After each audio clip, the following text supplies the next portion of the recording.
Hello po sa inyo mga ka-Chansky, kumusta po kayo?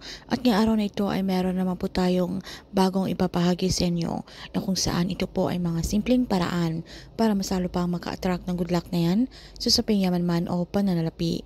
So bago po ang lahat mga ka-Chansky, nais ko lang po i-promote sa inyo para po sa magusto ng mga pampaswerte sa inyong mga negosyo, sa inyong mga trabaho, sa inyong mga career, o kung kayo po ay mahilig maglaro ng anumang uri ng sugal, meron po tayong pampaswerte dyan. Para po sa mga interesado ay mag-PM lamang po kayo sa akin. So anyway mga ka-Chansky, kung kayo po ay mahilig maglaro ng anumang uri ng sugal at kayo po ay laging talo, tila kaila po talaga sila ng swerte. Kung malakas po ang inyong paniniwala, kayo po ay positibo sa itong mga pampaswerte ritual, ay gawin niyo na po ito agad.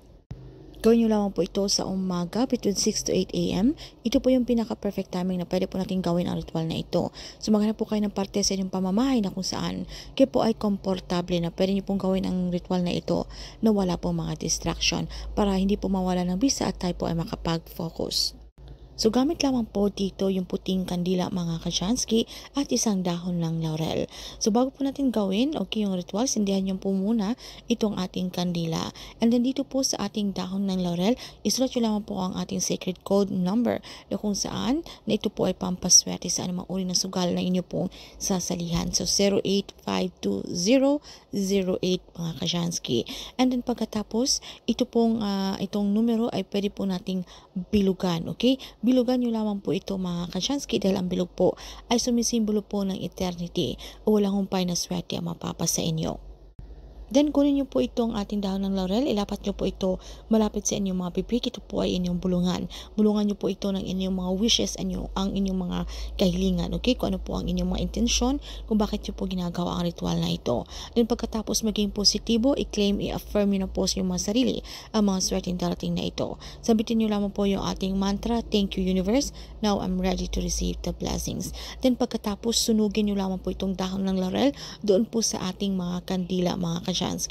At ang abo nito ay pwede nyo pong isaboy sa harapan ng inyong mga front door o ng inyong mga main door. Para pag-alis po ng inyong pamamahay, kayo po ay sundan ng swerte. At hayaan nyo lang po maupos yung inyong mga kandila. Umupo muna kahit magnilay-nilay, okay? Pwede nyo pong i-manifest yung inyong mga intensyon kung ano po ang inyong mga kahilingan. So, hayaan nyo po hanggang ito po ay maupos at maubos po itong ating kandila. So, gawin nyo lang po yan between 6 to 8 a.m. And then, pinapalahanan ko lamang po kayo sa paglalaro ng sugal. Huwag po natin itong gawing bisyo na talagang ito na po yung ating focus. Dapat i-balance nyo po ang inyong mga sarili at gawin nyo lang po itong lipangan. So, dapat gawin nyo lang po ito kung meron po kayong mga extrang time, extrang pera, okay? Dapat meron pa rin po tayong pera sa pag-iipon. At hindi po natin pwedeng gawin yung pera na inyo po ipambili lamang ng ulam or inyong mga pambili ng mga kailangan at inyo po itong gagastusin, kayo po ay nagbabakasakali para ito po ay yung perang itong inyong isusugal ay matriple or madoble. So, hindi po ito ganun. Dapat meron po tayong extrang pera. Alright? At ito po ay inyong lipangan lamang.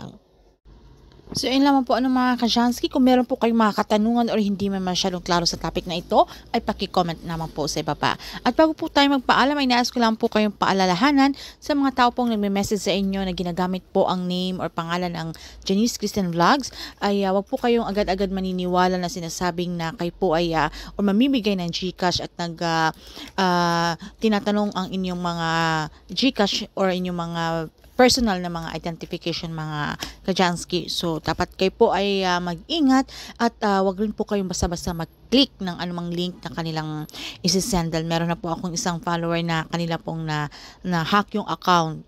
So, mag-ingat po kayo, okay? So, ayun lang po mga ka-Chansky. Maraming salamat.